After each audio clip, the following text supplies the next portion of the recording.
Nepali, Hannah Plus, Cultural Presentation. First, we're going to be talking about the food in the Nepali culture. Rice is a foundation of many Nepalese meals. Here we have a picture dal bak, aka the national dish of Nepal. This consists of steamed rice and a cooked lentil soup called dal.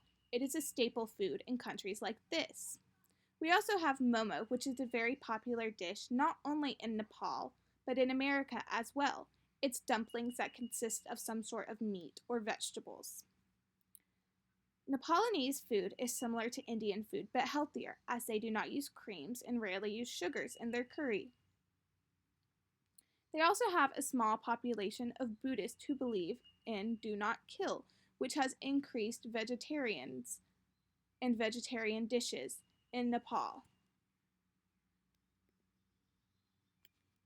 Now we're going to be talking about religion and spiritual beliefs in Nepal. Here we have a picture of Hindu girls celebrating Dashan, a 15-long-day festival celebrating good over evil, as Nepal's major religion is Hinduism. But in 2006, they abolished the monarchy, and in 2015, the constitution provided freedom to practice one's religion, but most still practice Hinduism. And in 2015, when the constitution provided the freedom to practice one's religion, this increased Christian missionaries and some Islamic influence. They also have a small population of Buddhism influenced by neighboring countries. However, these two coexist in harmony. Now we're going to be talking about the legends and superstitions of Nepal. Have you ever heard of the legend of the Yeti or the abominable snowman? That comes from Nepal.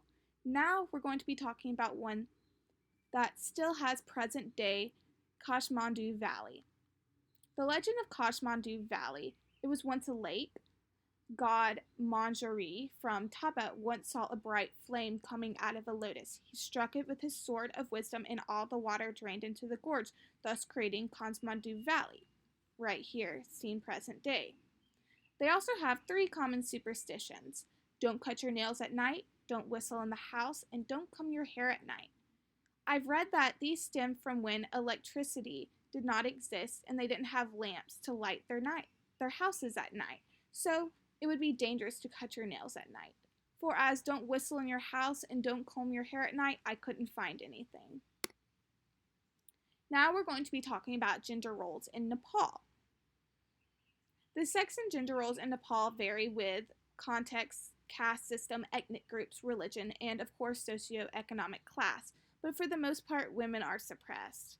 Here we have a Nepalese woman protesting dishwashing, which is the name of a protest group protesting exactly what it sounds like, women and the stereotypical role of her being in the home.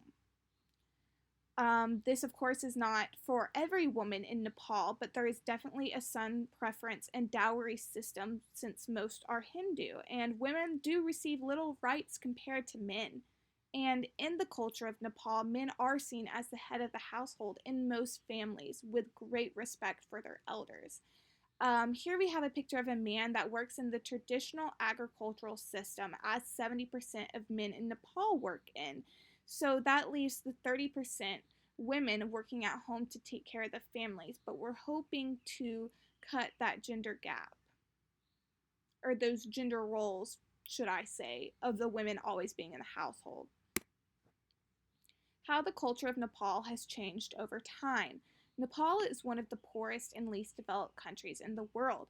1/3 of Nepal's population is living below the poverty line, sadly. Here we do have a picture of modern-day Nepal, Kathmandu. Officially, Nepal has been the Federal Democratic Republic of Nepal since 2015. It has been a late starter in modern science and technology, however, and is a third world country. Rates of disease, malnutrition, cholera, and child mortality are high, but they are working on advances to modernize medicine and hopefully cut these death rates. Nepal has experienced a slight economic growth in the past few years since the abolishment of the monarchy, but it has been slow, and more than 80% of its population is rural, which makes the working system, the agricultural system, make sense.